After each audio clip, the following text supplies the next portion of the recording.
In-Off fabrique d'idées. Pour vos expositions et vos événements, pensez à les contacter sur www.in-off.fr ou par email sur info @in-off.fr. Au téléphone 01 42 46 10 70. Ils sont situés 16 rue d'Arcet, 75 017 Paris.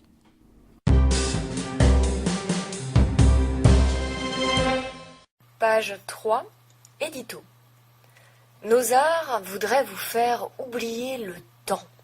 Pour un instant, nos arts souhaitent vous offrir une parenthèse dans ce monde fracassant, fait de tourments qui trop souvent brident nos élans. Nos arts vous ouvrent les portes de son univers libre et sans frontières, où l'imaginaire fréquente l'irréel, où rêve et réalité se confondent et s'harmonisent. Nos arts vous promènent dans un lieu d'évasion composé de talents, de créations aux couleurs et aux lignes pures. Nos arts vous permettent de découvrir, trouver ou renouer avec vos sensations et vos émotions. Nos arts vous offrent un moment de détente, de douceur et de chaleur où vous ressourcez pour enfin respirer. En ce mois de décembre où les flocons blancs vont recouvrir nos paysages et notre quotidien, quoi de plus agréable que de se plonger dans un monde créé pour vous ? Page après page, vous découvrirez l'imagination, les rêves et la vision de ces artistes et créateurs qui, tout au long de l'année, ont œuvré pour donner vie à leur imaginaire, en espérant qu'un jour, quelqu'un, quelque part, soit touché et ému par leur création, au point peut-être de se les procurer. Mais puisque c'est bientôt Noël, on peut aussi, et nous en avons le droit, espérer que tous ces trésors réunis dans ce numéro puissent avoir la chance tout simplement d'être remarqués par une galerie, un producteur, un label ou même un investisseur. Et oui, pourquoi pas? Il n'y a pas de rêve interdit. Ce n'est pas ce joli mois de décembre qui nous dira le contraire. Alors, joyeux Noël et très bonne année à vous tous. Sandrine Morvan. Au sommaire du magazine numéro 13, décembre 2013, janvier 2014, la marraine, Annie Cordy, aux pages 4 et 5. Gastronomie, Sébastien Godard, page 6. Zoom sur les jumeaux Maselli, page 8. Photo, Stanislas Zanco, page 9. Peinture, Patrick Jebelin, page 10. Zoom sur Ensa Ama, page 11. Sculpture, Olivier Ulivieri, page 12. Zoom sur Hamza, page 14. Musique, Thierry Eliez, page 16. Zoom sur Europunk, page 17. Musique, Chaotech, page 18. Shoes Designer, Mossine, page 19. Mode, Ornella Haddad, page 20 et 21.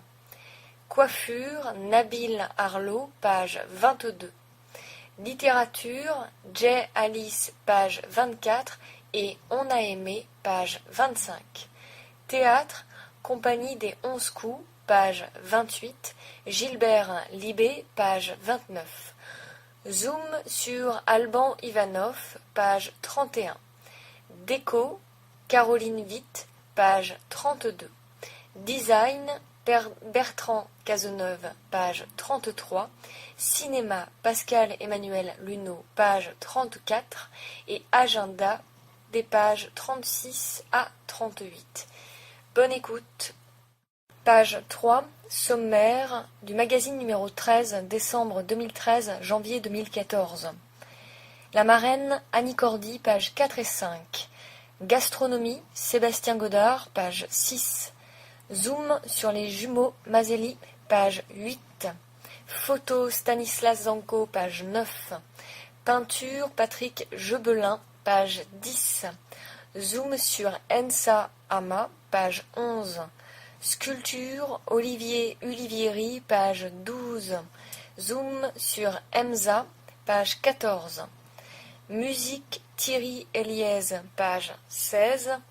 Zoom sur Europunk, page 17. Musique, Chaotech, page 18. Shoes Designer, Mossine, page 19. Mode, Ornella Haddad, aux pages 20 et 21. Coiffure, Nabil Arlo, page 22.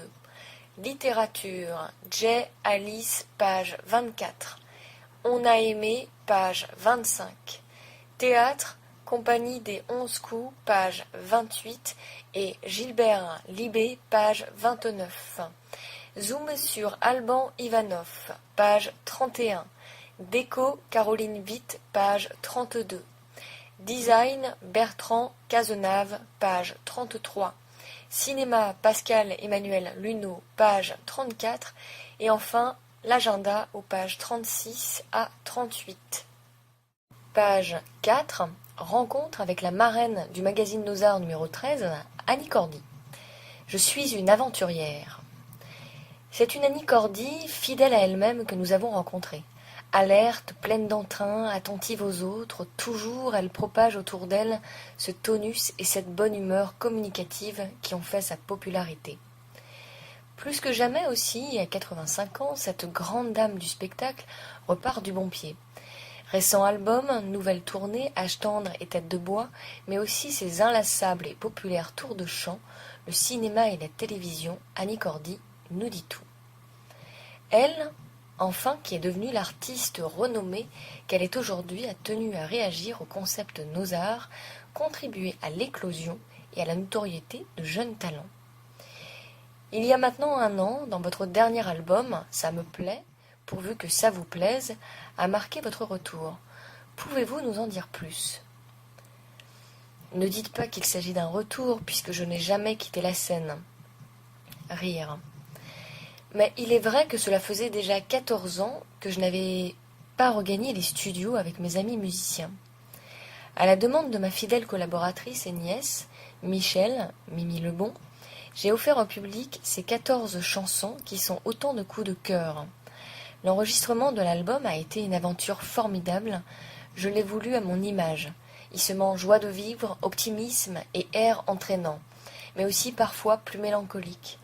Le titre « La machine à chanter » est très exactement autobiographique. Bien au contraire, évoque le temps qui passe, à l'image des gens de mon âge. Quant à Hawaï 1942, ces airs jazzy me rappellent mes débuts dans les années 50. Les baisers de mon cœur a été le titre phare de l'album. Le single envoyé aux radios, il est servi par un clip magnifique. J'ai tenu à associer à l'album de talentueuses signatures, Charles Aznavour, Claude Dubois, Enrico Macias ou encore Alice Donna, qui me fournit les titres de mon premier tour de chant. Au total, ce sont 8 des 12 titres de l'album que j'interprète sur scène. La scène, précisément, venons-y, quelle est votre actualité spectacle de cette fin d'année ? Je suis actuellement et jusqu'en février 2014 en pleine tournée Âge tendre et tête de bois. C'est un grand événement populaire qui me tient à cœur. Il attire un public considérable et passionné, demeuré très fan de ces artistes qui se produisent depuis 40 ans. J'ai le plaisir à chaque fois de les retrouver. Cette année, Hervé Villard, Michel Thor et pour la première fois, un petit nouveau, Dave. J'y interprète les nouveaux titres d'Alice Donna, suivis d'un medley des incontournables de mon répertoire. Hello Dolly, Ça ira mieux demain, La bonne du curé, Frida Papa, Chaud Cacao, Tata Yo-Yo. En voyant les dates en blanc de cette tournée, on me dit parfois « Mais vous ne faites rien ces jours-là » Rire. Eh bien, figurez-vous que la plupart du temps, je réalise en plus des tours de chant d'1 heure et demie, accompagné de mes 5 musiciens. Page 5, suite de l'interview d'Annie Cordy. Tout cela ne me pèse pas plus que cela, je n'ai de cesse de sauter dans la voiture, parcourir 400 km pour la prochaine scène, car seul m'importe l'avenir et ce que l'on fera plus tard. Je suis une femme d'aujourd'hui et de demain, je ne regarde jamais derrière moi, peu importe le nombre de tournées et de galas que j'ai enchaînés, car quand on aime, on ne compte pas. De la scène à l'écran, il n'y a qu'un pas que vous avez très tôt franchi. Où cinéma et télévision vous ont-ils conduite récemment ? J'ai achevé cet automne le tournage d'une série télé réalisée par Arnaud Malherbe. Chef, comme elle s'intitule provisoirement, prend place dans les cuisines d'un grand restaurant. Ce fut un bon tournage très sympathique avec des acteurs comme Clovis Cornillac et Robin Renucci. Ces 6 épisodes de 52 minutes devraient être prochainement diffusés sur France 2.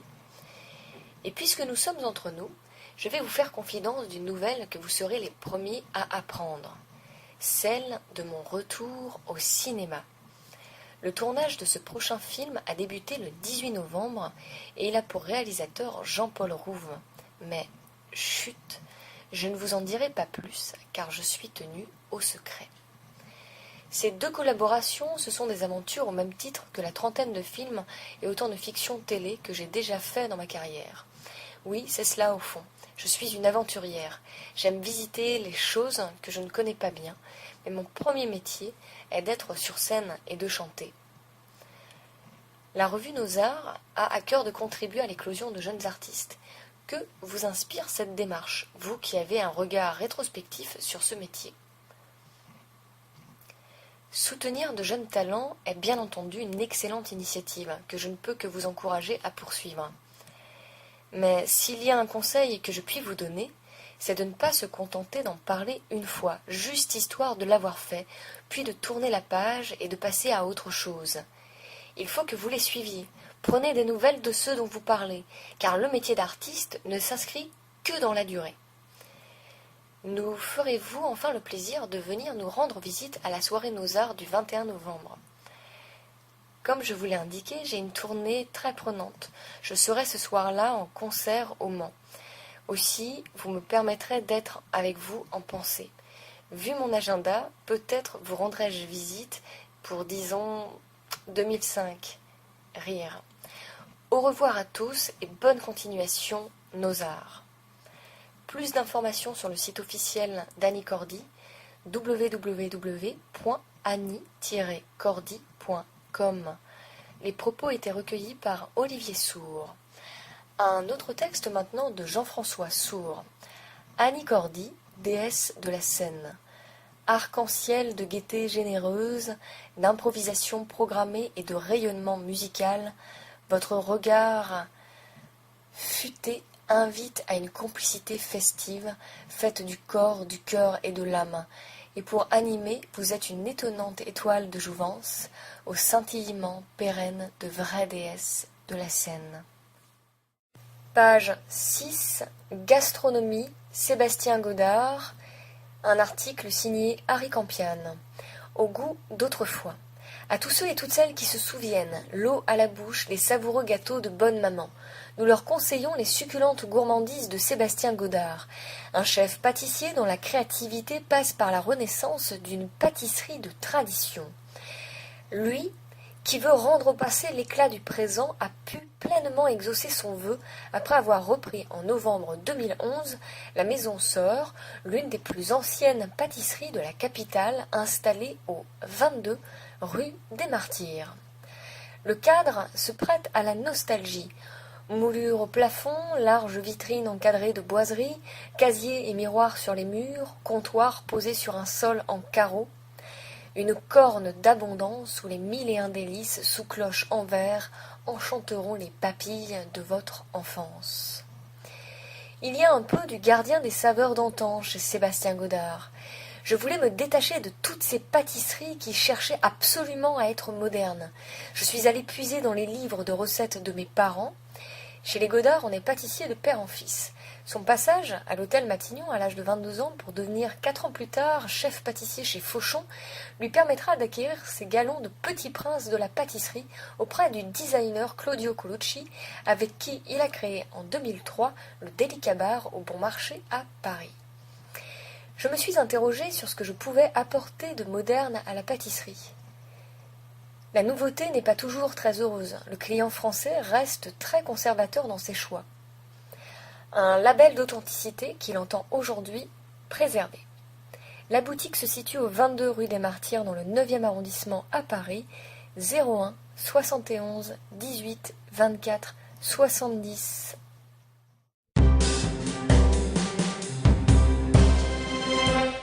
Le Lys d'Or, un extraordinaire voyage en Chine sans quitter Paris. Adepte de la zen attitude, désir de Chine, ses jardins, le bruissement de ses rivières, ses coutumes et sa culture culinaire millénaire. Ce voyage extraordinaire est au seuil de votre porte. Inutile de passer de longues heures en avion, nous vous attendons au cœur du 12e arrondissement de Paris au Lys d'Or, dans un cadre luxuriant, intimiste et avec une carte de gastronomie chinoise. Le Lys d'Or a bâti son succès et sa renommée sur le talent de Ximing Chen, sa maîtrise d'une gastronomie traditionnelle nourrie de 4 grandes régions culinaires, Sichuan, Shanghai, Canton et Pékin.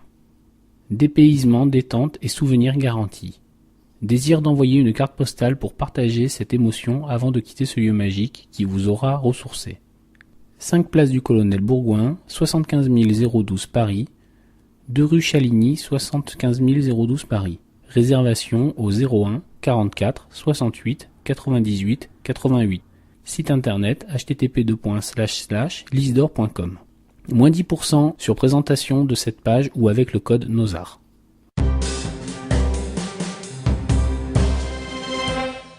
Page 8. Zoom sur les jumeaux Maselli. Lorsque je propose une rencontre avec les jumeaux Maselli, à la rédaction, toutes les filles me proposent de m'accompagner. Parce qu'il faut savoir qu'Adrien et Anthony Maselli cristallisent à eux deux ce qui fait craquer la jante féminine sans agacer leur petite amie. Un charme certain ainsi qu'une profonde gentillesse alliée à une rare sincérité.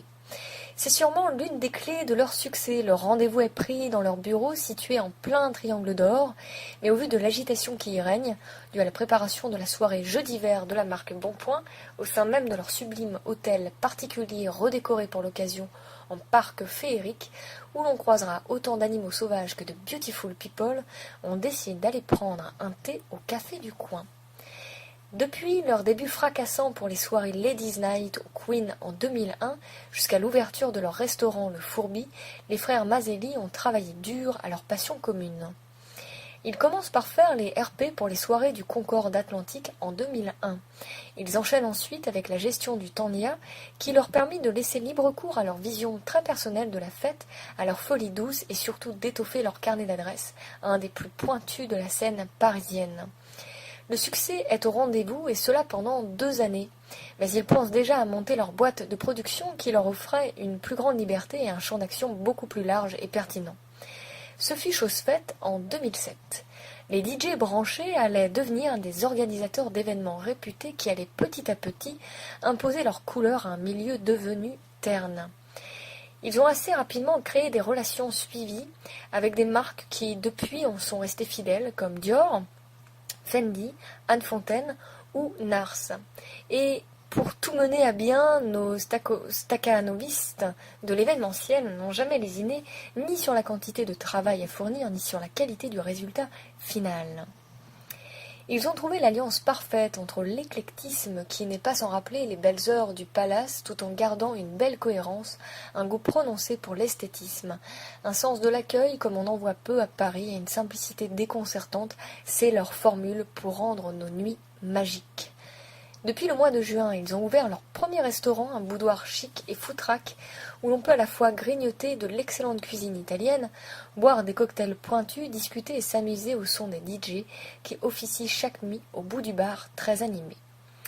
Le Fourbi réussit le pari de rendre le 7e arrondissement glamour et sexy, et malgré leur emploi du temps surchargé, ils sont toujours présents et disposés à vous initier aux joies des apéritivos revisités à la sauce chic et rock'n'roll.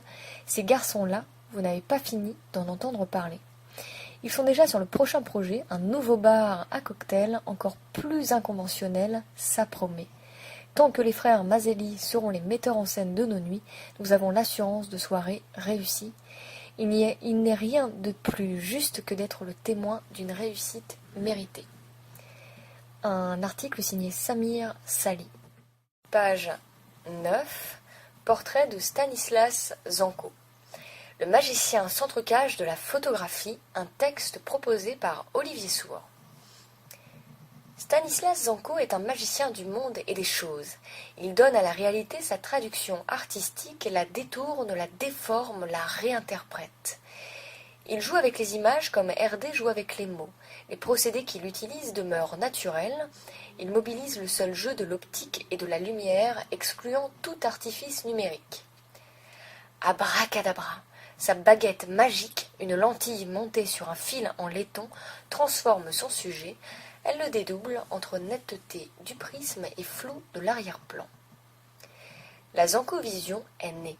Géniale trouvaille, elle est, à n'en pas douter, la marque de fabrique de Stanislas Zanco. La zancographie donne sous le faisceau de son laser une nouvelle identité aux gens et aux choses. Un simple tube hexagonal fixé sur son objectif, enfin lui suffira pour déconstruire le portrait de son personnage.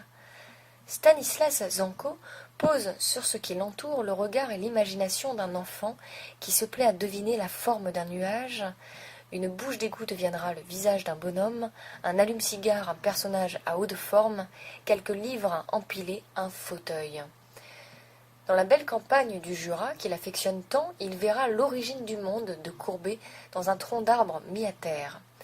Et il fera d'un empilement de galets un improbable animal aquatique, sirène, tortue ou crocodile. Son objectif traque perspective et trompe l'œil. Un croissant lunaire qui surplombe une église, une couverture de magazine posée sur le visage de son lecteur. Telle une parenthèse ludique dans la banalité du quotidien, c'est un univers à la fois enfantin et poétique, tendre et insolite que propose Stanislas Zanco. Page 10, peinture, portrait de Patrick Gebelin, par Olivier Sourd. La couleur et la matière. Prière de toucher, pourrait-on dire ici. C'est un très vieil appartement sous les combles d'un immeuble haussmannien avec une vue imprenable sur les toits de la capitale. Un lieu comme les affectionnent les artistes. Y flottent des notes de Wagner et Schubert, un parfum d'encens et d'orchidées tropicales. Cet appartement-atelier témoigne que la vie et l'œuvre de Patrick Gebelin sont intimement liés. Ces tableaux abstraits, cercles concentriques, formes végétales, ornent les moindres recoins.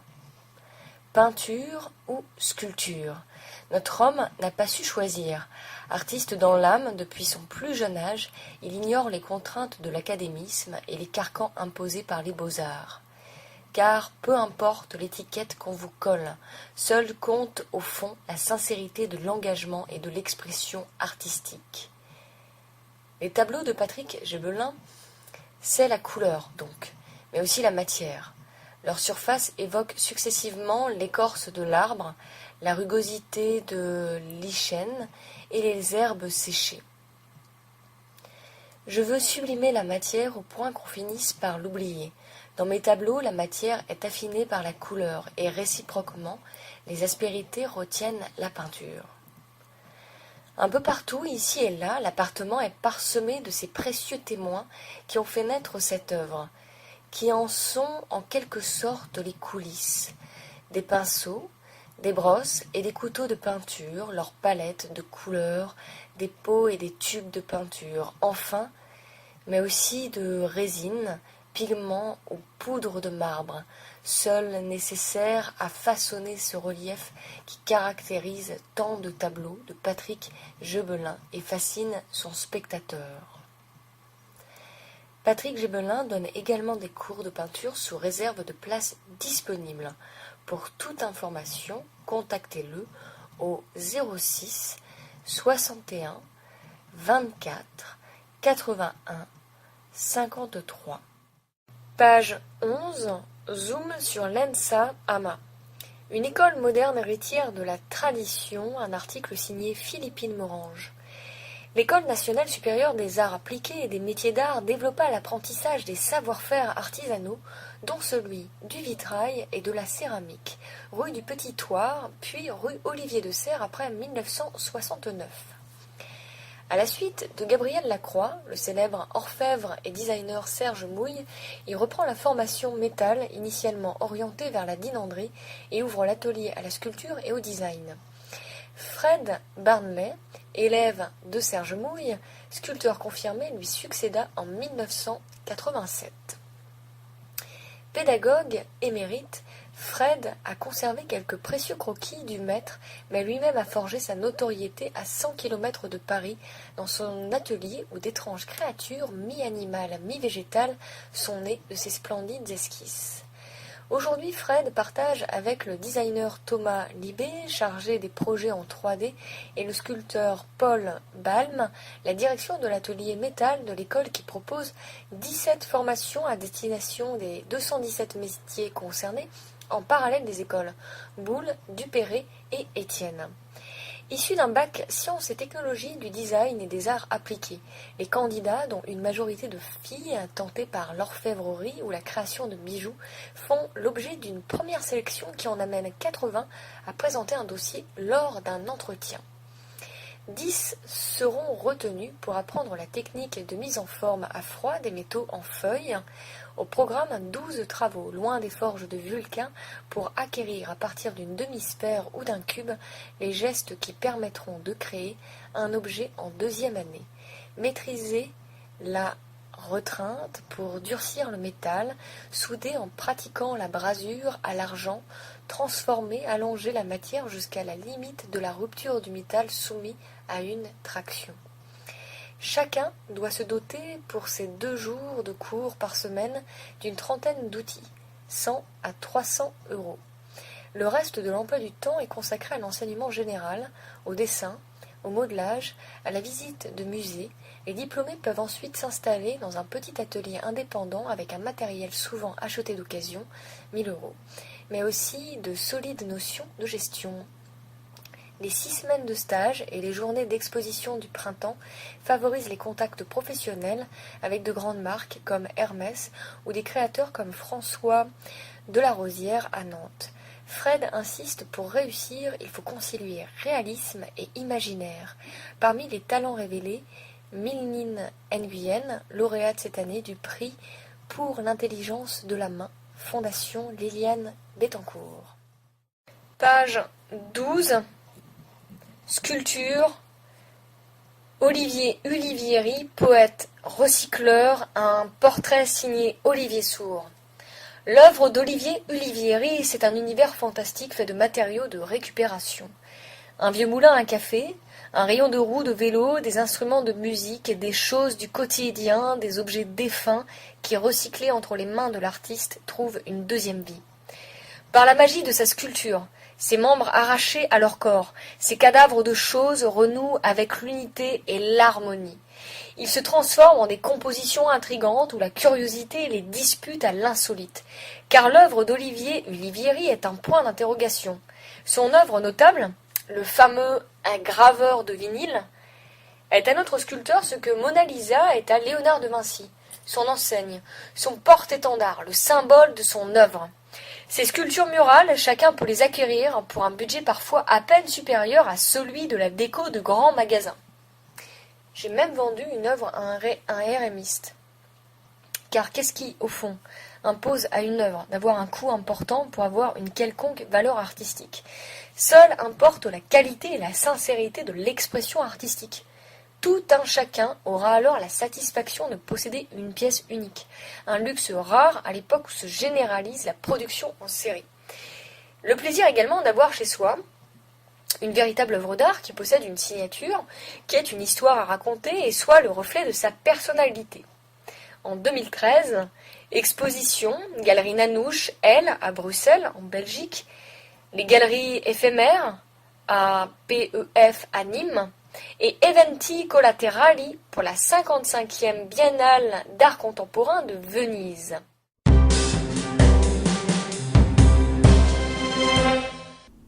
Une œuvre peut en cacher une autre. Atelier Grégoire Calins. Soclage d'objets, galerie, encadrement plexi. Adresse: sortir du cadre, 22 rue de la Bruyère, 75 009, Paris. Téléphone 06 85 71 38 37.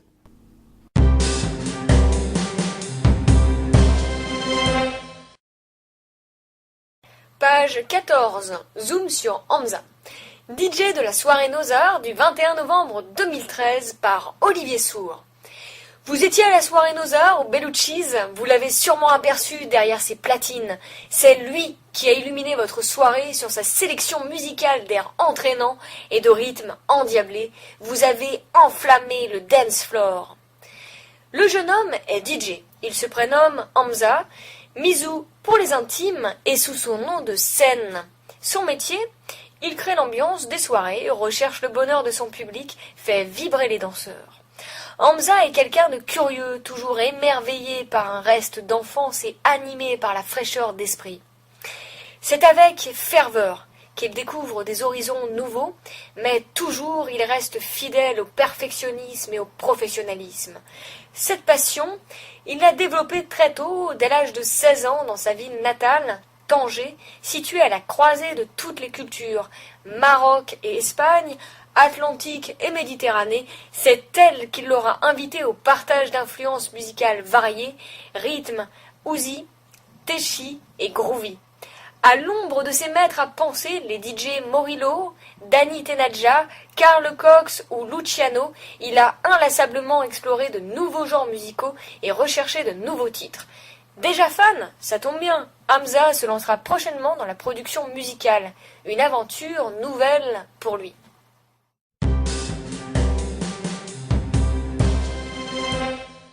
Casino Groupe Tranchant. Misez gagnant sur vos sorties. Découvrez nos centres de loisirs en France et en Suisse. Jeux, culture, événementiel, hôtellerie, restauration. Site internet www.groupetranchant.com.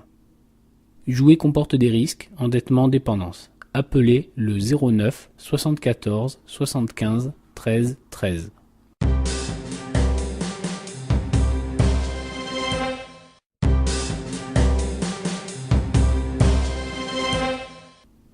Radio RGB 99.2 en direct de Cergy-Pontoise. Site internet www.radiorgb.net.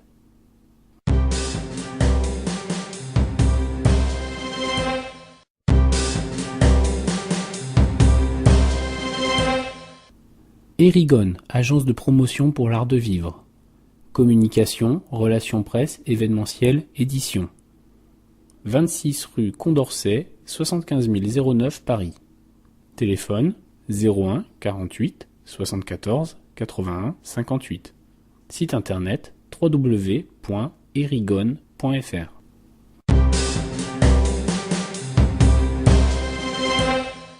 Page 16. Musique, jazz, Thierry Eliez, un portrait signé Olivier Sourd. Pianiste organiste classique de formation, talent reconnu et estimé, Thierry Eliez s'est aussi orienté vers des genres plus contemporains, jazz, pop, rock.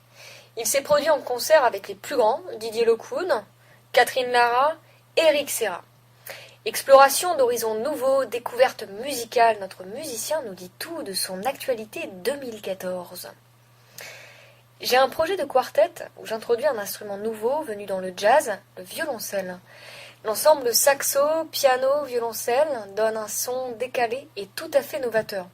J'invite chacun à partager cette expérience. Dans la même veine, le Thierry Eliez Trio cultive le rock progressif, du rock au sens le plus large du terme. Il embrasse un très large éventail d'influences musicales, rock, mais aussi jazz, blues, folk, pop, électro, musique du monde et même classique. Cette confrontation entre genres musicaux et instruments d'origine diverses représente pour moi une voie nouvelle à explorer et une véritable aventure. J'ai déjà eu l'occasion de l'expérimenter dans un quintet violoncelliste, contrebassiste, percussionniste. Depuis 2008, j'ai également repris le flambeau de Joe Zawinul, pianiste de The Syndicate, aujourd'hui disparu. Le groupe continue ainsi à lui survivre. Il a rencontré cet automne un grand succès au festival Never Jazz. Enfin, l'album Balladine sera pour 2014 un recueil de grands airs de jazz destinés au tout petit Summertime, My One and Only Love, autant de berceuses qui iront à la rencontre de la rêverie des enfants. Il sera servi par un magnifique disque-livre illustré. Page 17. Zoom sur Europunk par Harry Campian.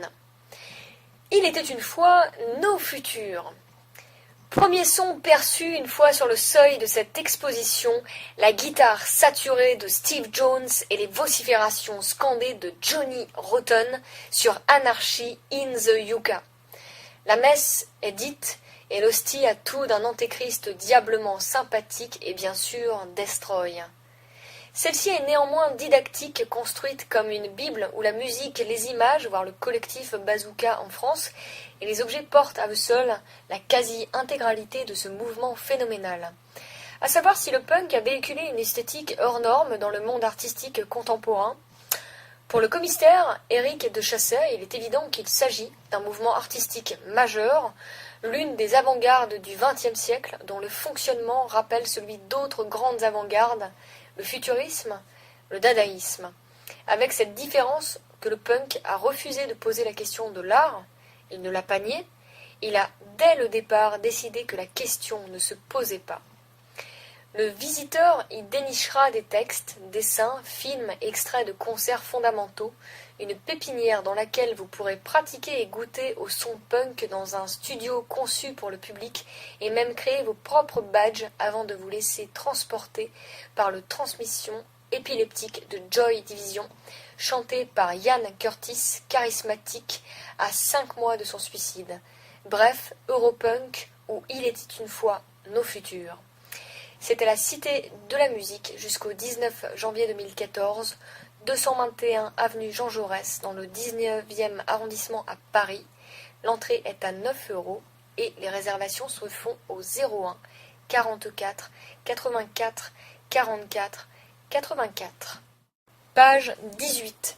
Musique, rap, portrait de Chaotech par Olivier Sourd. Un rap pour soulager ses maux. Haïti, c'est l'île d'origine du rappeur Jean Rolex. De ce peuple qui a beaucoup souffert, notre musicien a tiré son credo. Je fais de la musique pour soulager mon âme. J'apaise les maux, les malheurs sans prétendre changer les choses. Je donne à travers elles ma version de la vie. Ainsi, dans À fleur de flot, son 3e et dernier album, publié chez Menace Records, le titre « Dernier soupir », il m'a été inspiré par une dame, aujourd'hui partie, à l'hôpital où je suis aide-soignant. Une forme contemporaine de la musique afro-antillaise, celle des négro spirituals, du gospel qui a bercé précisément ses débuts auprès de son père musicien. Il a depuis navigué vers d'autres horizons, rap, mais aussi soul, jazz, funk. Ses débuts se firent dans le groupe Chaotech, un titre percutant car je boxe avec les mots. Ses débuts, tous marqués par la fougue de la jeunesse, furent idéalistes. À la recherche de la sensibilité, de la sincérité, je rappe avec les sentiments. En quête d'absolu, au nom de son indépendance, il aura même dit non à Sony, à Universal, rien que ça. Celui qui a pour modèle Jimi Hendrix s'est depuis assagi. Âge, mais aussi paternité venant, il aborde désormais la traditionnelle œuvre de maturité d'un artiste. Prochain album, le titre Théâtre mental, évoque celui qui se projette en haut de l'affiche, comme chantait Aznavour. Il sortira dans un an.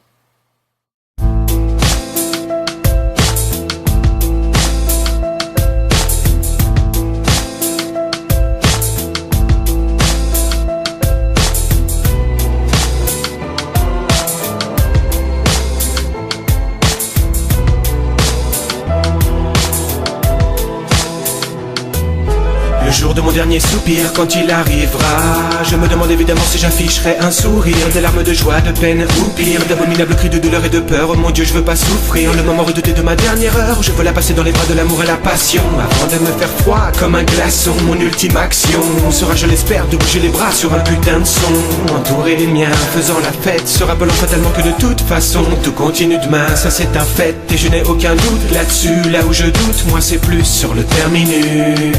Où vais-je aller si je dois descendre du bus? Y a-t-il une route qui mène quelque part, ou n'y en a-t-il pas? Je ne le saurais qu'à l'heure de montrer pas à pas, je m'en approche un peu plus.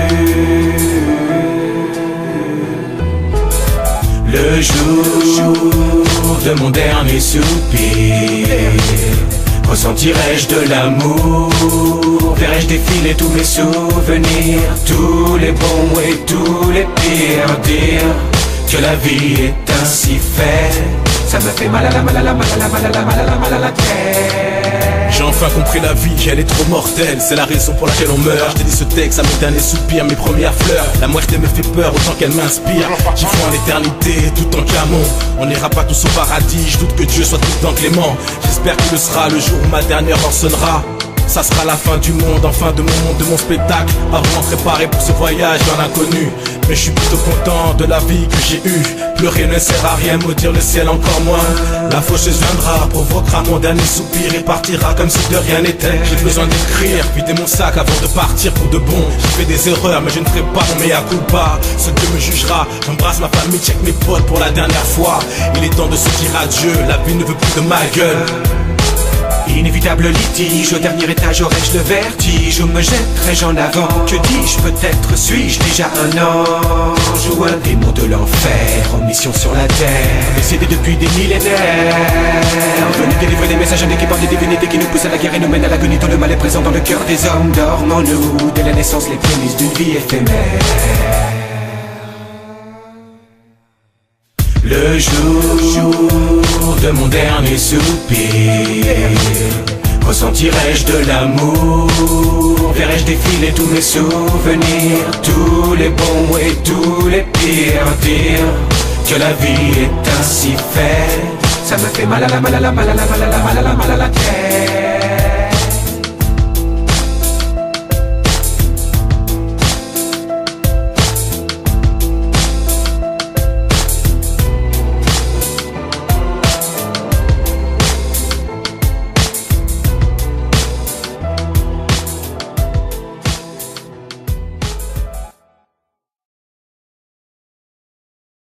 Page 19. Shoes Designer, portrait, Mossine, propos recueillis par Harry Campian. Quel homme n'a pas rêvé de trouver chaussures à son pied? Comment se spécialise-t-on dans la chaussure de luxe pour hommes? Je suis architecte d'intérieur de formation, les souliers m'ont toujours fasciné, j'ai toujours pensé que la chaussure masculine était discriminée, d'où l'idée de faire une ligne de chaussures pour tous ceux qui partagent la même opinion que moi. Les hommes sont-ils moins privilégiés que les femmes dans ce domaine? Oui, mais nous vivons au XXIe siècle, donc je dirais que les codes sont en train de changer, si cela n'est pas encore fait. Les Anglais et les Italiens conservent-ils la suprématie en tant que diversité-création en matière de chaussures pour hommes? Sans aucun doute, ils tiennent le monopole. Et pour ces messieurs, quelle est la chaussure tendance du jour ou de l'année? Les slippers, tellement simples et épurés. Ça vous habille et c'est ce qui fait une tenue. Personnellement, il m'arrive de porter quelques-unes de mes créations, sinon je reviens à ma paire fétiche de Derby au Bercy. La création d'une chaussure de luxe pour homme nécessite-t-elle plus de rigueur que celle d'une femme? Je ne dirais pas ça, mais les hommes sont tellement plus exigeants et moins tolérants. Les hommes sont-ils devenus aussi exigeants que les femmes pour se chausser? L'exigence est pour moi une sorte de défi que j'essaye de gagner avec mes propres moyens, et jusque-là, ça m'a toujours réussi. Quelles sont vos sources d'inspiration lorsque vous créez un style de chaussure? Mon pays, mon Maroc, mes couleurs et mon sol. Page 20, mode, Ornella Haddad. Ella Luna, sophistiquée et décontracte. Une marque à consonance nocturne que la jeune créatrice de mode Ornella Haddad assume du fait qu'elle travaille très tard le soir dans son atelier parisien. Entourée d'une forêt de cintres où sont suspendues les créations de sa nouvelle collection, elle dit aimer le mariage de fluidité, d'élégance et de raffinement que l'on peut retrouver dans une robe ou une veste. J'aime qu'une femme puisse se sentir à l'aise dans un vêtement sophistiqué qu'elle peut porter aussi bien en journée qu'en soirée.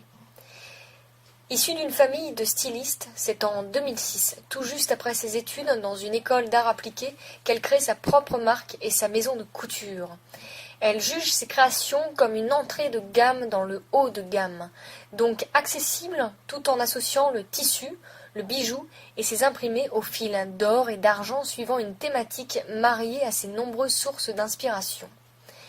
Je suis inspiré par Londres pour son excentricité, par Milan pour son élégance ou par Paris pour le côté décontracté de la femme parisienne, alors que la femme italienne est beaucoup plus madone dans son style. Ornella Haddad ne souhaite pas non plus s'enfermer dans une tour d'ivoire. Un bon styliste est souvent à l'écoute du commercial. Dans l'atelier, vous êtes coupé du monde. Il m'arrive souvent de réunir bon nombre de mes proches pour écouter leur avis pendant que je prépare une collection. Que des femmes soulignent-elles, les hommes ayant peut-être avant tout le droit de les admirer. Harry Campion. Page 22. Coiffure. Portrait Nabil Arlot. Un texte signé Harry Campion. Nabil Arlot, un coup de ciseau en or. Il y a d'abord Arlo, un pseudonyme que Nabil emprunte en référence à l'actrice américaine Jean Harlow, blonde platine hyper peroxydée des années 30. Il y a aussi ce gamin de 16 ans muni d'un CAP de coiffure peaufinant son apprentissage chez Alg sous la houlette du directeur artistique William Lepec. 4 ans plus tard, le voilà à New York, recruté dans l'équipe du maquilleur Frédéric Fekkai, dans laquelle il obtient son premier job de coloriste en studio et sur des plateaux de tournage. De retour à Paris, il rencontre John Nollet et travaille dès 2008 comme coiffeur-perruquier. Le cinéma m'a beaucoup appris, c'est un fabuleux tremplin pour la mode, mais vous ne réalisez qu'une création pour toute la durée du film. Dans la mode, vous pouvez vous dire qu'il y a une création par shooting. Il faut aussi établir un véritable climat de confiance et de préparation avec le photographe, car il est quasiment impossible de retoucher correctement du cheveu sur Photoshop. Tout doit être parfait avant la prise de vue. Si l'on est confiant et à l'aise, il y a de grandes chances que le modèle aime ce que vous faites. Entre ses mains, il peut se targuer d'avoir eu les têtes de Johnny Depp, Vanessa Paradis, Marion Cotillard, Mylène Farmer ou encore Monica Bellucci et Noémie Lenoir. Directeur artistique des séries sur les États-Unis avec son ami et associé Jab du magazine OOB, un semestriel né il y a 18 mois, il réalise en toute liberté ses propres séries sur des thématiques aussi voluptueuses que la muse ou l'exotisme. Un luxe bien mérité.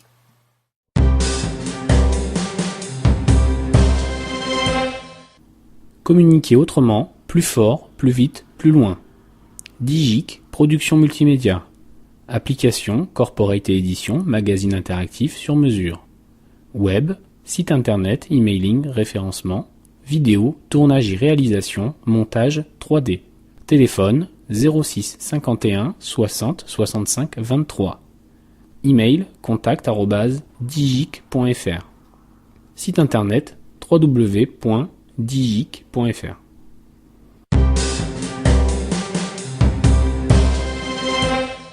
Page 24.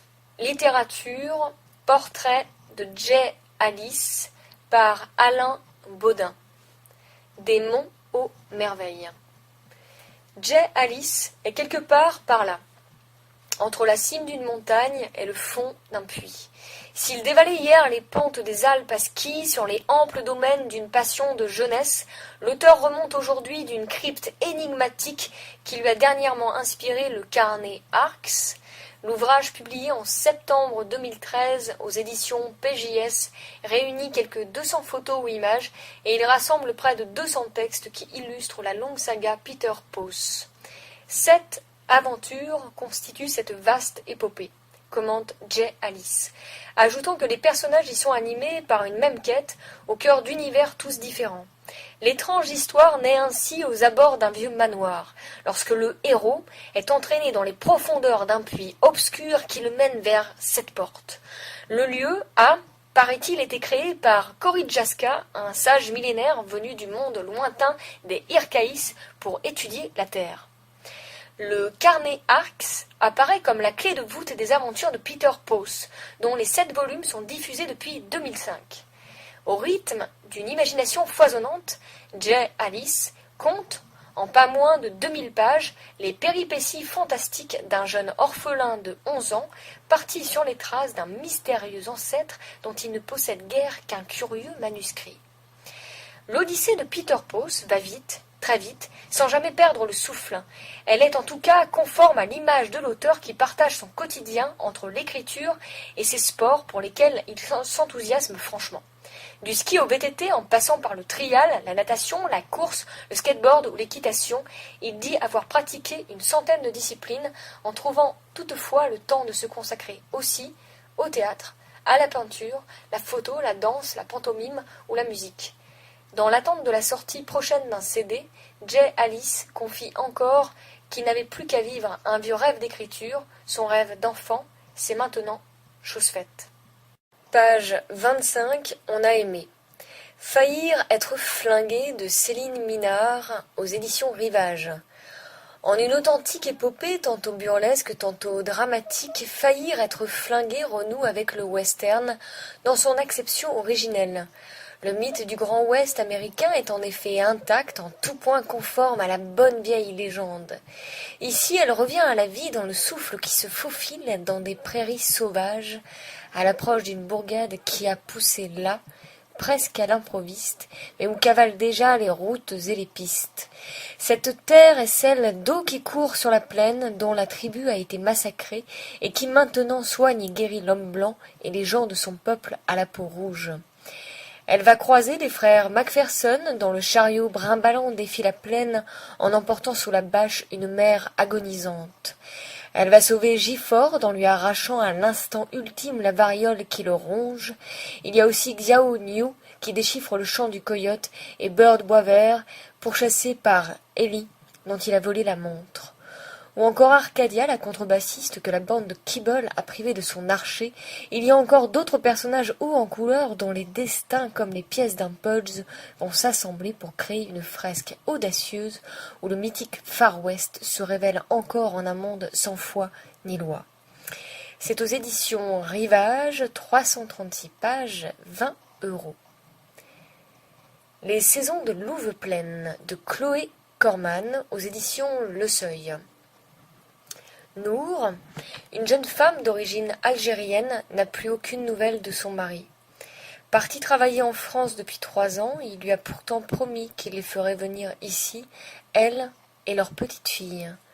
Nour prend en urgence un premier vol pour rejoindre Louveplaine, la banlieue où le conjoint absent s'est installé. Mais il n'y a pas âme qui vive dans l'appartement vide perché au 15e étage de la tour Triolet. Hassan s'est volatilisé et la question est pour le moment entière. Pourquoi ? D'abord déconcerté, mais fermement décidé à remettre la main sur l'époux disparu, Nour part à la rencontre des habitants de la cité en mettant peu à peu au jour des vies apparemment ordinaires et des secrets mêlés d'espoir.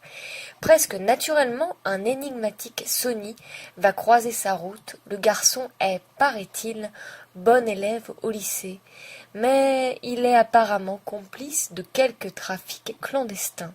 Au sujet d'Hassan, il semble en outre connaître des choses dont il ne dit pas tout.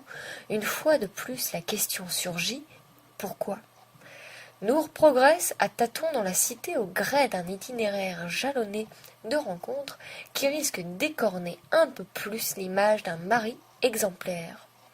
C'est aux éditions Le Seuil, 398 pages, 21 €. Unique de Dominique Paravel aux éditions Serge Safran. Dans la rue, pareil à Lyon, c'est le jour de l'épiphanie. Elisa, la vieille émigrée italienne, flâne au hasard des rayons du supermarché. Angèle cherche à caser à tout prix des forfaits téléphoniques. Violette pâtit d'exclusion à l'école. Jean-Albert supprime des emplois et Élisée lorgne sur sa voisine depuis sa fenêtre. Dans le quartier où elle a grandi, elle aussi, Susanna balade un regard d'artiste pour collecter des fragments de vie minuscules piochés au hasard de destins parallèles. Cette image de la rue pareille, c'est moi qui l'ai réalisée. L'artiste, c'est moi. Les visiteurs s'en vont, remplacés par d'autres, un mouvement incessant qui se répète selon le même rituel. Curiosité, attente, déception, regard embué, haussement d'épaules, d'emblée. Le lieu évoque la rue Villain d'antan, théâtre de l'enfance parisienne de Georges Perec, et ses chroniques de la solitude ordinaire mettent en lumière des destins malmenés dans le monde d'aujourd'hui. Le creux des propos qui expliquent un licenciement ou les absurdités assénées sur l'art contemporain donnent à ce premier roman l'allure d'une satire sociale où l'humour se révèle porteur d'une humanité et d'un espoir certain. C'est aux éditions Serge Safran, 168 pages, 15 €. Les 3 résumés sont signés Alain Baudin. Page 26. Danse, portrait avec Maxime de Rémez. Maxime de Rémez réglerait-il ses pas sur ceux de Fred Astaire? Un modèle, dit-il, aérien, fluide, l'archétype fait danse. La danse de salon dite en couple, il la connaît bien et ce depuis l'âge de 7 ans. Bardé de trophées, 9 fois champion de France, il participe en 2006 au Dancing Show d'Anthony Cavana. Le show, c'est le contact permanent avec le public. Il y a une véritable création de A jusqu'à Z. Également chorégraphe et danseur sur les tournées de Danny Briand, TF1 fait appel à lui pour participer à l'émission Danse avec les stars. Arrivé en 4e saison, l'enthousiasme n'a pas varié d'un iota. Dans cette émission, il y a un aspect théâtral non seulement avec le public, mais aussi avec le partenaire. Mon seul but, c'est de lui prouver qu'il peut danser tout en incarnant un personnage. Pour moi, il y a une grande différence entre savoir bien bouger sur scène et danser. Danser, c'est apprendre des pas, mémoriser une chorégraphie avec des repères et surtout savoir gérer ses émotions. Bon nombre de ses partenaires, comme Chim, Laurie ou encore Laurie Tillman, Miss France 2011, en savent quelque chose. La danse de salon, bien que vue comme un divertissement, ne mégote pas sur la rigueur et la discipline. Parallèlement à une tournée qui débutera le 19 décembre à Bercy, Maxime de Rémez dirige depuis 3 ans sa propre compagnie, Les Dépendances. Une boulimie de travail et de nouvelles rencontres dont, dit-il, mon seul but est de ne pas avoir à le regretter. Harry Campion. Page 28, théâtre, portrait de la compagnie des 11 coups par Olivier Sourd. Labiche n'aurait sans doute pas imaginé que cette pièce marginale de son œuvre refasse surface 150 ans après, mais comme il l'aurait aimé. Car, revisitée par la fougue de jeunes comédiens du cours Florent, la compagnie des 11 coups, la comédie vaudeville en retrouve aujourd'hui tout son éclat et n'a pas pris une ride après une aussi longue période. La mise en scène évite le piège d'une pièce historique. Elle la transpose de façon intemporelle, costumes et accessoires évoquant vaguement les années 40 ou 50. La baronne, partie en soirée mondaine, confie sa fille, Berthe, aux domestiques. Eux-mêmes comptent bien sortir au bal populaire, mais la petite se réveille et s'invite avec eux. Resté seul à la recherche des clés, le valet tombe nez à nez avec Madame rentrée plus tôt que prévu. Comment lui cacher la disparition de Berthe? Nous n'en dirons pas plus. Drôle et rythmée, cette comédie en un acte emmènera vers son dénouement le spectateur, le tout en musique. Sur scène, un pianiste, génial emprunt au cinéma muet, rythme la pièce d'air contemporain, Julien Doré, Benabar, et les comédiens l'accompagnent en chanson, un théâtre musical. Le spectateur entreapercevra enfin dans les moqueries contre la bourgeoisie ou l'autorité, celle des parents, comme du carabinier, une critique nécessairement feutrée de son époque.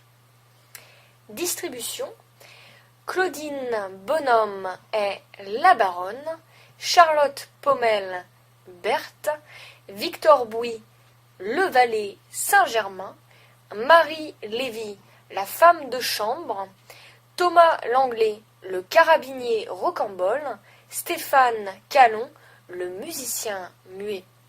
La mise en scène est signée Victor Bouy et Charlotte Pommel. La fille bien gardée s'est jouée à l'Acténon à Paris 11e en juillet, en septembre et en octobre 2013 et la pièce a été jouée également 4 dates en novembre. Page 29. Théâtre. Gilbert Libé, auteur de théâtre. Ce sont 7 pièces qui attendent d'être jouées. Des comédies sociales qui marient l'humour à des sujets de société. Simples, drôles, efficaces mais sans prétention. elles viennent à la rencontre d'un public friand de ce genre très apprécié. Quels principes ont guidé la plume de leur auteur ? J'ai répondu à travers elle à une question simple. Qu'est-ce que j'aimerais, moi, voir sur scène ? J'écris comme je parle sans me prendre pour un grand auteur, confie Gilbert Libé. Son théâtre, ce sont également des pièces qui se donnent à voir de manière cinématographique sans expliquer et laissant seul le spectateur interprète. La manchette ou la tour de papier. Un couple incestueux, frère-sœur, enfermé dans une tour où une pile de journaux monte jusqu'au ciel. La borne, aux liberté, égalité, précarité, 4 personnages confrontés à une machine qui régit leur vie, une réflexion sur le mécanique et le vivant. Le paradis du bonheur, un ministère du bonheur restaurera-t-il la morosité ambiante ? Ô vieillesse ennemie, un retraité coule face à ses petits-enfants en proie à la précarité. Vers de peur, comment un sexagénaire convainc un couple d'écologistes qui envahit son appartement qu'ils sont manipulés. Les fées du logis, par le truchement d'un spectacle, des fées comédiennes organisent les retrouvailles de leur nièce, Lisa, et de son père biologique, patron de cabaret. Et enfin, une dernière pièce, baignade interdite. À bord d'un radeau, 6 personnages confrontés à la peur de mourir fuient les algues vertes mortelles qui envahissent le littoral. Un article signé Olivier Sour.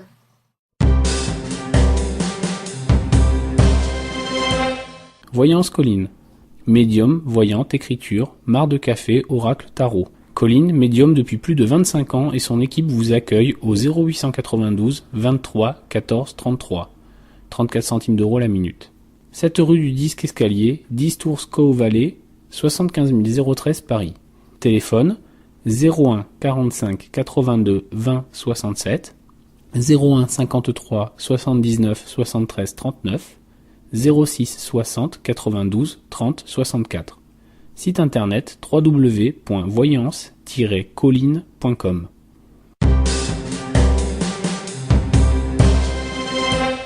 Page 31, zoom sur Alban Ivanov. Tranche de vie. Alban Ivanov se veut-il le roi de la métamorphose ? En tout cas, il pourrait largement le prétendre. Du flic raciste au rappeur foireux et teigneux, en passant par le gitan édenté, le mine poético-trash ou le pornographe déprimé, il épluche cette France multifacette avec une réelle gourmandise. Rodé au théâtre d'improvisation dès l'âge de 11 ans, il peaufine ses dons de mimétisme durant 3 ans sur la scène du Comedy Club sans faire partie de la troupe. J'ai refusé le tremplin parce que je ne savais pas si j'allais atterrir dans la bonne piscine, mais Jamel Debbouze reste pour moi un grand frère. Ce besoin d'indépendance se traduit très vite par un spectacle, Alban Ivanov est les autres, et surtout la création en 2010 de sa maison de production, les studios Dissidents, avec son ami et associé Julien Chauvard. Cela nous permet de garder un moyen de pression et de nous dire que le pôle artistique ne nous échappe pas. Côté grand écran, outre ses nombreuses apparitions dans des séries télé, le cinéaste Jacques Audiard remporte la palme. Avec lui, c'est quand il veut, où il veut. Et dans la comédie, Alban, rien ne t'entend ? Je trouve que la comédie à la française a beaucoup perdu depuis une vingtaine d'années. J'ai l'impression que l'autocensure a pris le dessus. On est loin du Père Noël est une ordure ou du dîner de cons. Je me sens plus attirée par les thrillers ou les polars où les scénarios me semblent beaucoup plus forts. Reste que son spectacle poursuivra sa route au théâtre du Gymnase en février, puis dans toute la France. Qui sait, avec de nouveaux personnages, mais pas de politique, dit-il. Il ne me donne pas envie de rigoler avec eux. Mais un sketch sur la politique, pourquoi pas. Un article signé Harry Campian. Page 32, portrait, Caroline Witt, un article signé Olivier Sour. Caroline Witt, créatrice d'ambiance. Caroline Witt fait parler vos intérieurs. Elle saura donner un sens, une expression particulière à votre salon ou votre appartement. Elle leur construira une identité, posera dessus des éléments de langage visuel. Dans son métier de décoratrice, elle saura transformer l'ambiance d'hôtel et restaurant. Ainsi, cet établissement le relaie à Nogent-sur-Marne, devenu chaleureux et convivial avec son côté lounge dans l'esprit bar à vin. Elle saura aussi donner leur image marketing à des entreprises, leur créant des locaux attrayants, reflets d'une identité qu'une société veut donner d'elle-même. On l'a compris, plus qu'une décoratrice d'intérieur, Caroline est une véritable créatrice d'ambiance. Elle aura à cœur de sublimer un chez-soi, lui donner une âme. Ce qu'elle adore par-dessus tout, c'est jouer avec les matières. Elle se passionne pour le chic et le raffinement de matériaux nobles et élégants. Sans cesse également, elle est à l'affût de ce qui plaît ou se montre particulièrement innovant. Ainsi, ces matières naturelles ou recyclées, si en vogue à l'heure de l'écologie, mosaïques de noix de coco, fibres de banane, aussi fines qu'une feuille de papier, Caroline se plaît enfin au mélange des styles baroques et ethniques, un vrai divertissement artistique. La tendance actuelle, selon elle, le bois clair façon nordique est très tendance, en particulier revisité en vintage. Son vœu le plus cher ? Je rêve de revisiter en contemporain l'intérieur d'un appartement haussmannien. Caroline Witt, contact @cvdecoration.fr 06 32 36 57 11, un article qui était signé Olivier Sourd. Page 33, portrait de Bertrand Cazenave, Florence, Italie. L'artisan du lustre. Le lustre d'antan et d'aujourd'hui. Ce sont de beaux objets que l'on aime à contempler. Ils signent l'élégance, la distinction, le luxe et l'art de vivre, à l'heure où trop souvent prédomine l'utilitaire et le fonctionnel. Traditionnel ou design, le lustre mobilise une palette insoupçonnée d'expressions artistiques et esthétiques. En fer forgé, verre de Murano ou pampille de cristal, ou pour les plus contemporains d'entre eux, en toile tendue. Les lustres prennent diverses formes. Montgolfière, applique, girandole ou fontaine de lumière et cristal pour les réalisations plus modernes. D'autres, enfin, sont de purs divertissements artistiques, surtout les colorés lustres et lanternes vénitiens. Ils prennent au gré de l'imagination et de la fantaisie de leur auteur les formes et les motifs les plus variés.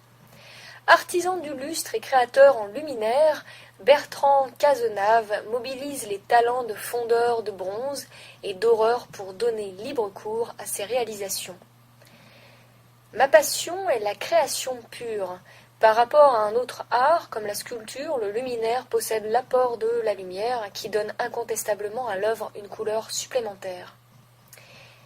Une création qu'il a particulièrement à cœur. Je réfléchis actuellement à un lustre qui aurait éteint l'aspect de marbre et allumé celui d'une boule de couleur, un défi particulièrement difficile à relever, mais que nous tiendrons. Plus d'informations sur www.i-lustre.com, un article signé Olivier Sourd. Page 34, Cinéma, portrait de Pascal-Emmanuel Luneau. Pascal-Emmanuel Luneau nous livre sa conception du métier du cinéma, celle où acteurs et réalisateurs ne recherchent ni les honneurs ni la notoriété, mais écoutent avec simplicité les attentes de leurs spectateurs, se mettent à son service. Une position qui tranche avec le star system ambiant. Pourquoi vouloir faire un article sur moi ? Il a coaché depuis 25 ans les acteurs des plus grands films, Nikita, Farinelli, Le Roi danse, La Môme avec Marion Cotillard. Et pourtant il demeure l'homme de l'ombre des salles obscures. Même si, après Nikita, Anne Parillot m'a remercié à l'écran, je n'ai jamais recherché la notoriété. J'aime la simplicité du métier, le tapis rouge de Cannes m'ennuie. Après le succès de La Môme, je n'ai pas cédé aux sirènes de ceux qui m'encourageaient à chercher gloire et notoriété aux États-Unis. Moi qui viens du théâtre, ce que j'aime, c'est le plaisir seul de la création, ce sont les plateaux, c'est répéter et parfaire un rôle avec un acteur. Je suis là pour le public, pas pour moi. Vis-à-vis du spectateur, on devrait être comme celui qui lit un conte à un enfant pour l'endormir. Lui qui est installé à l'étranger, quel regard porte-t-il sur le cinéma français et ses acteurs? Trop souvent, les comédiens songent plus à eux-mêmes, à montrer qu'ils jouent, qu'aux personnages qu'ils sont censés incarner. Or, on ne devrait jamais voir quelqu'un jouer. Le mal du cinéma français, ce sont également des réalisateurs qui cherchent surtout à se faire plaisir. Ils ignorent les aspirations de leur public, tournent le dos à son quotidien, demeurent coupés de la réalité sociale. Où sont les Ken Loach, les Costa Gavras, les Chaplin du cinéma français? Un article signé Olivier Sour. Nos arts, sphère culturelle et artistique. Un site internet communautaire et interactif qui rassemble artistes et professionnels du milieu culturel pour une visibilité globale. Un magazine papier culturel gratuit qui présente des artistes de tous univers. Également disponible en téléchargement libre sur le site, tablette, iPhone et version audio pour être accessible aux malvoyants. Des soirées privées au cours desquelles sont présentés sur scène les artistes ayant fait l'objet d'un article dans le magazine et où sont invités les professionnels et les médias. Artistes, professionnels du monde culturel et amoureux des arts, inscrivez-vous gratuitement dès maintenant sur https://nosarts.com.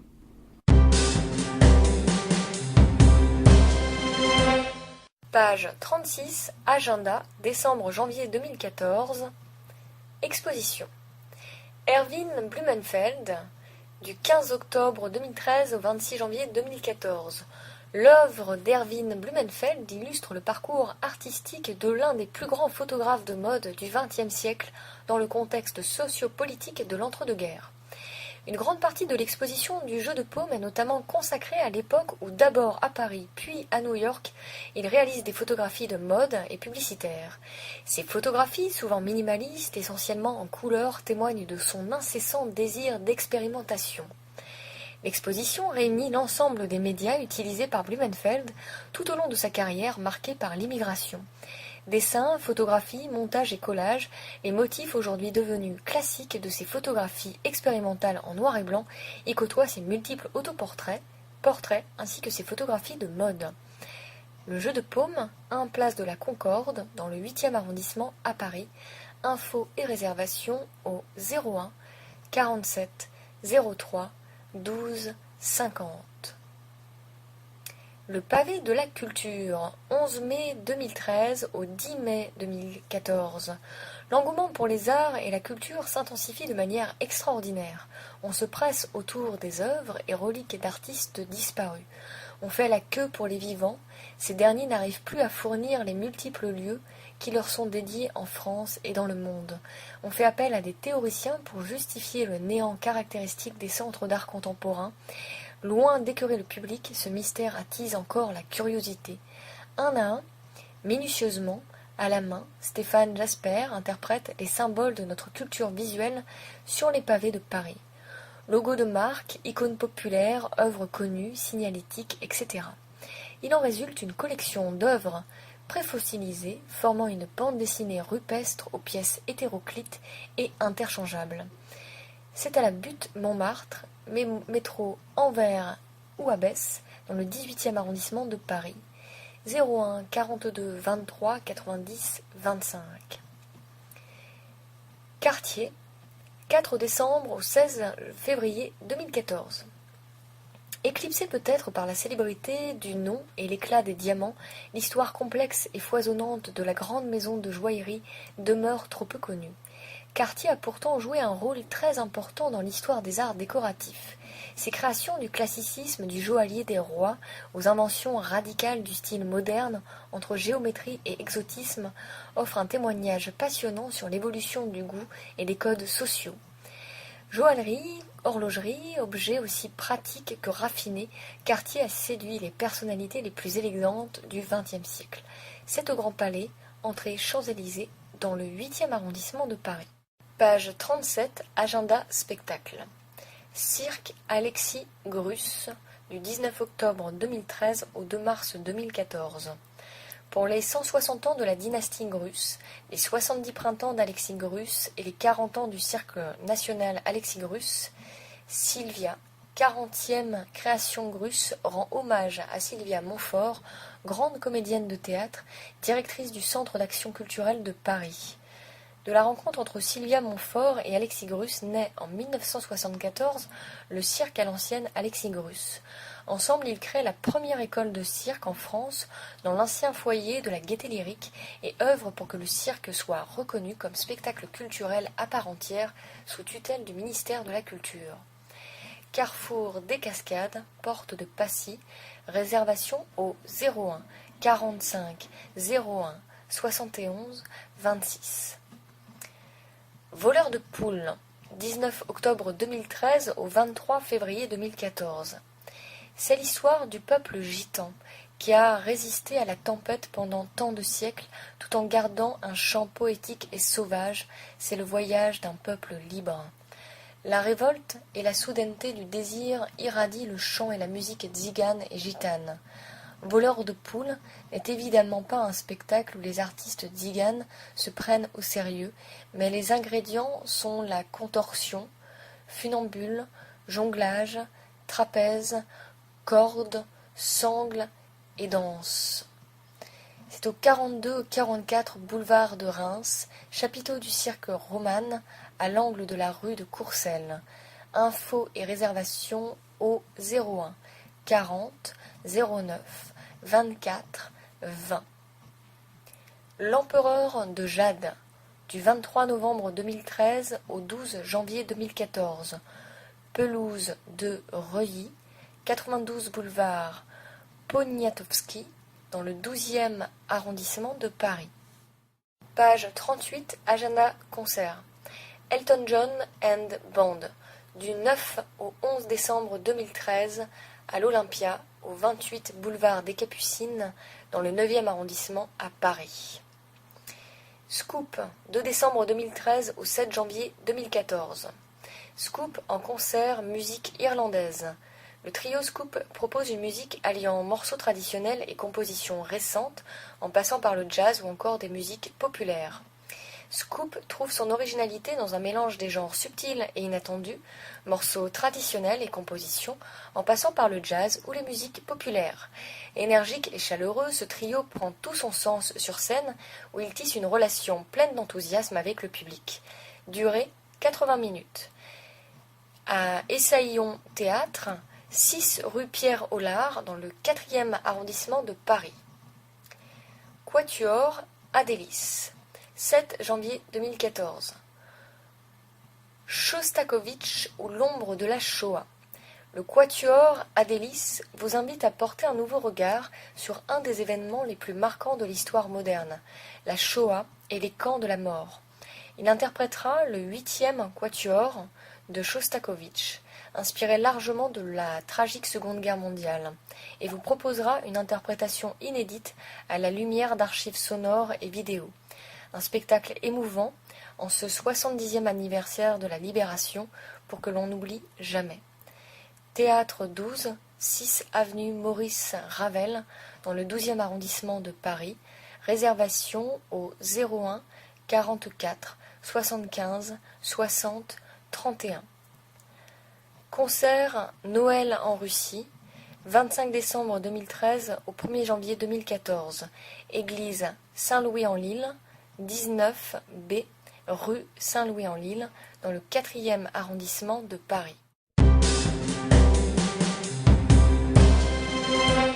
Juste pour rire, partenaire de Nos Arts, sphère culturelle et artistique, présente indiscipliné, impertinent et irrévérencieux, Alban Ivanov ose tout. Dans son one-man show dément, il prête son corps à une multitude de personnages infréquentables.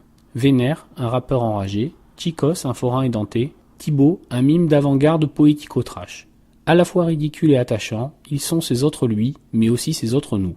Ces autres de la rue, ceux qu'on croise tous les jours au détour d'une ruelle, dans un bus ou à la boulangerie. Il se moque du politiquement correct et de la bienséance. Il franchit, pour notre plus grand plaisir, tous les interdits de notre époque. Véritable showman et acteur qui s'illustre régulièrement au cinéma, Alban Ivanov nous tend un miroir de vérité cruelle et radicale. En bon satiriste, il dresse le portrait d'une société qui, comme lui, possède 1001 visages. Offre réservée aux lecteurs de Nos Arts. Pour tous nos lecteurs, avec le code promo Nos Arts, bénéficiez d'une réduction de 50% pour le spectacle. Procurez-vous dès maintenant la carte privilège Nos Arts et profitez de ses avantages. Pour les 10 premiers abonnés de la carte privilège, recevez 2 invitations pour ce spectacle. La demande devra être faite uniquement par mail afin de contrôler l'ordre d'arrivée à carte.privilège@nosart.com. Carte privilège Nosart. Devenez membre VIP pour 35 € par an avec des invitations, des promotions, des réductions, les abonnements aux magazines offerts et des invitations à nos soirées privées. Informations complémentaires sur https://nosart.com.